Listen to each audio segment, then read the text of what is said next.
Well, here we are again. The Book of Boba Fett is officially out, and I'm going to run with my normal format that I kind of did with the Bad Batch reviews and breakdowns real quick here. This is my initial reaction kind of for the episodes right after I watch them.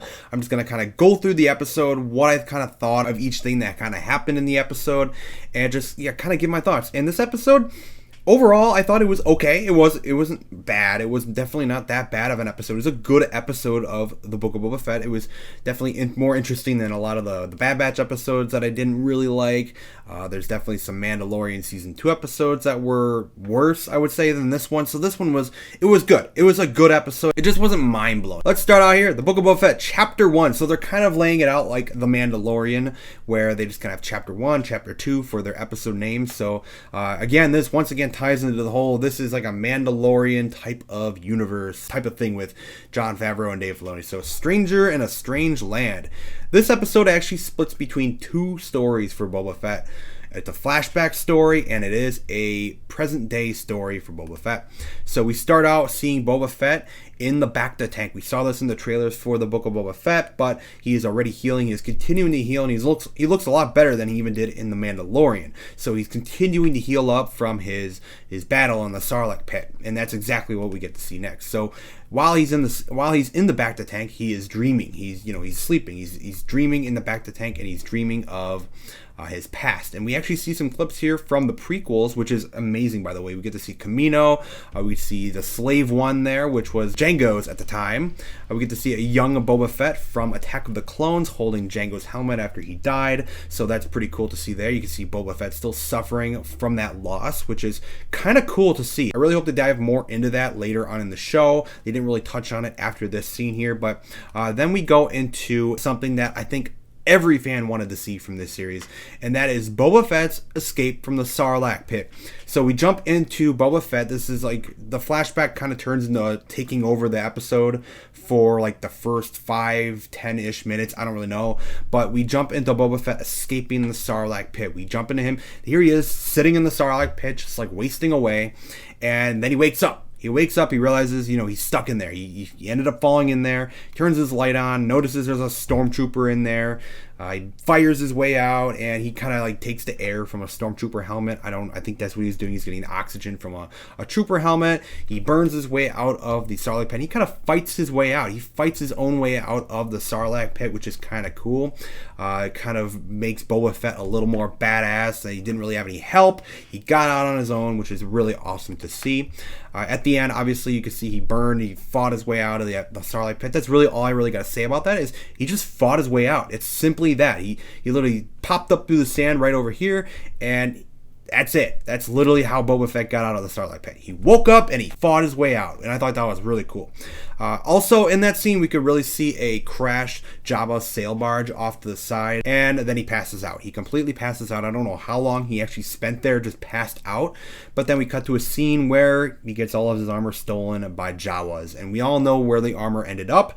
It ended up in the hands of Cobb Vanth in The Mandalorian. So that's kind of where that story ends up going, because Cobb Vanth ended up seeing the armor with the Jawas, but then we cut to the Tuscan Raiders. We saw a lot of the Tuscans in The Mandalorian, and we're going to continue to see them in the Book of Boba Fett, and Boba kind of gets taken in by them in a way. More as prisoner at first, and by the end of the episode, he's kind of like, I don't know, it's kind of what a lot of people also predicted, just based on how he looked in The Mandalorian. He's kind of like one of them in a way, and he kind of learns the way of, traveling around Tatooine as a Tuscan Raider type person. He's learning their ways, and first of all, though, they take him in as a prisoner. They kind of drag him across the desert, and he looks very, very rough. I think he looks worse than he did in The Mandalorian. He looks extremely, extremely rough in this episode, especially in the flashbacks here.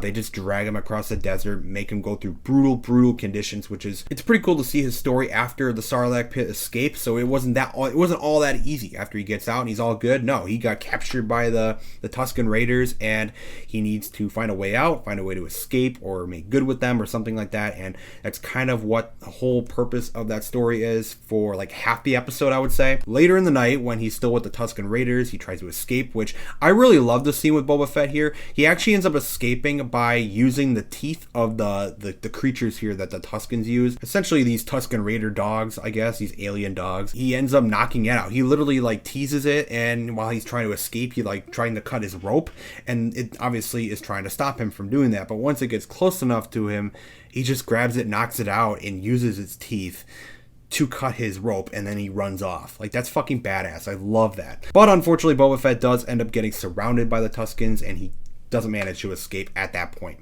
And this is where we cut off at this point in the episode, and we cut to the present day. This is Boba Fett and Fennec Shand in Jabba's palace after he's taken control. We obviously saw him take control at the end of The Mandalorian Season 2. He's talking to Fennec about, you know, he's still having his dreams, which we kind of literally had like that first part of the episode as his dream. And then he suits up. He suits up to go meet with some people who are trying to, you know, offer Boba Fett certain things just as like a welcoming in Boba Fett and all that stuff. So different people around Tatooine just kind of giving their offerings to Boba Fett because he's now kind of in control. And I thought that was kind of cool. You got this Twilight guy right here. I don't really know exactly what he was exactly part of. I think his story and who he's involved with is going to get explained later in the season. And I think it might be even related to what happened later in the episode where Boba gets attacked. But this guy's kind of referring to he still needs to pay. He's telling Boba that he needs to pay off somebody. And this guy he works for, he needs to pay him off. But Boba doesn't want to pay this guy that he doesn't even know. He's not even aware of this guy. But he needs to pay this guy off. And Boba says no. And then he just sends the guy off and he walks out, and he kind of walks through Tatooine then, just kind of scopes things out, kind of explores all this new stuff that he is now in control of. He's taken charge of Jabba's palace and all these different people and these factions, and I think it's really cool. He enters this cantina where essentially he just tells more people, there's a few Twi'leks in here, and he ends up talking to them and explaining that he's taken over from Bib Fortuna and he's now in charge, and I really like that. But there is one thing about Boba Fett in this episode that I don't know if I liked. If I'm going to be completely honest, it might change later in the season where maybe he gets more brutal, but I would say he's more brutal in the flashback scenes where he's escaping the Sarlacc and with the Tuscan Raiders. I'd say he's more brutal there, and even in The Mandalorian, than he is here. He's trying to be nice guy Boba, if I'm being completely honest. He's trying to, I don't know, maybe this can change, but I really want to see Boba Fett being very, very brutal in his rule. I wanted to see him be tough and hard. I don't want to see him be nice and easy on people, and so far he's been pretty easy on people. There's a few people that Fennec wanted to kill, and he's like, no, just send them off, you know.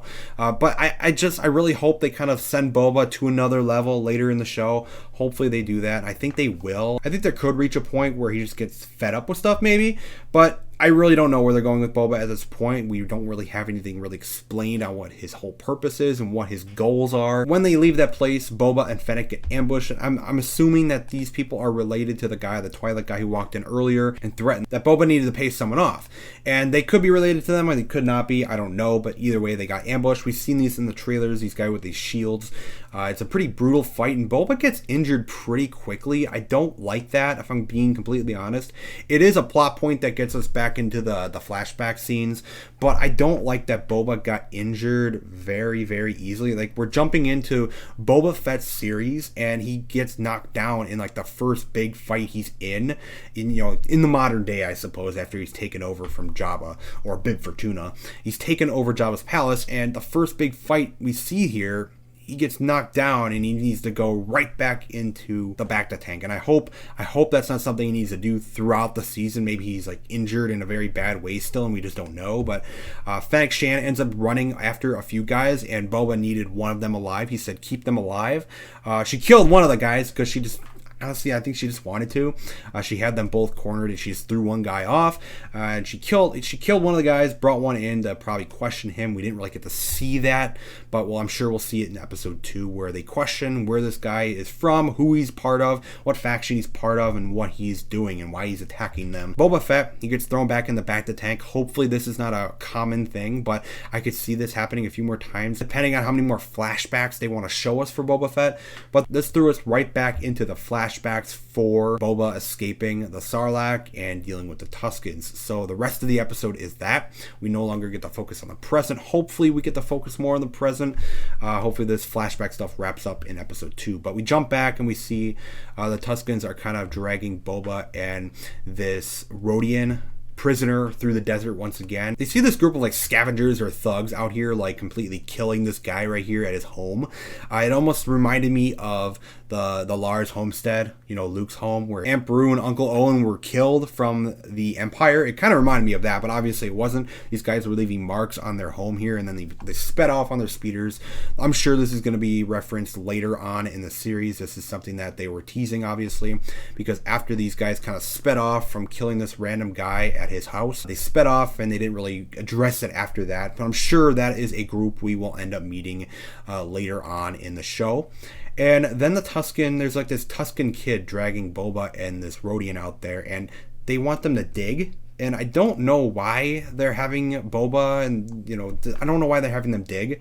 They're having them dig for these little fruits or something. They have water in them until the Rodian ends up digging up this big claw. And I'm thinking at first like, oh, is this like that crate dragon? But obviously it wasn't. And then it kind of steps out of the sand, and boy, I don't even know what to say about this thing. Like, this thing is just, what is this? I don't know what kind of creature this is. This is like a really, really freaky, very unique looking alien in Star Wars. I gotta say, it is a very, very unique monster, and it looks really cool. It definitely looks really cool. It's got like 6, 8 arms, whatever. It's like walking on 4s while it has its 4 arms up, just grabbing and wrecking everything. It looks like some sort of freaky, I don't even know what to describe for this, but it's just like some giant lizard, and it's got like 8 limbs. 6 or 8 limbs or whatever. Immediately it just pounds the Rodian into the sand. The Rodian ends up dying.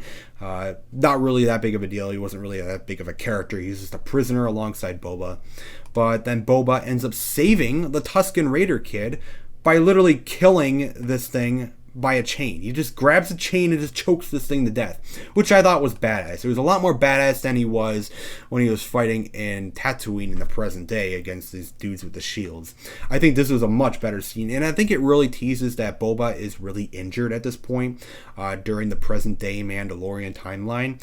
I think Boba is, I don't know what's going on with Boba right now, but it just seemed like he was much tougher at this point, and he was going through a lot at this time too. So really awesome scene there to see Boba Fett really being totally badass and brutal there. These people that inhabit Tatooine are just super, super strange. You got the Jawas, you got the sand people, and they're just like, they cut the head off of this thing and just run it back, and they're just like super happy about it, and they're excited, you know, and I guess it earns a new respect between the Tuscan Raiders and Boba Fett. And I think that's kind of where we end up seeing Boba Fett for The Mandalorian Season 2, where he showed up and he was kind of, you know, wielding one of their weapons, and he was kind of dressed. And I think we could see him running around with the Tuscans maybe a little bit. I don't know if he was really with the Tuscan Raiders when he ended up watching Mando and Cobb Vanth fight the Krayt Dragon. I don't know if he was with Tuscan Raiders at that point, but he was definitely more dressed up and kind of looked like them in a way, kind of thing. So that's where the episode ends off, and I gotta say, I like the flashback stuff more, and not just because we got to see the Sarlacc pit stuff,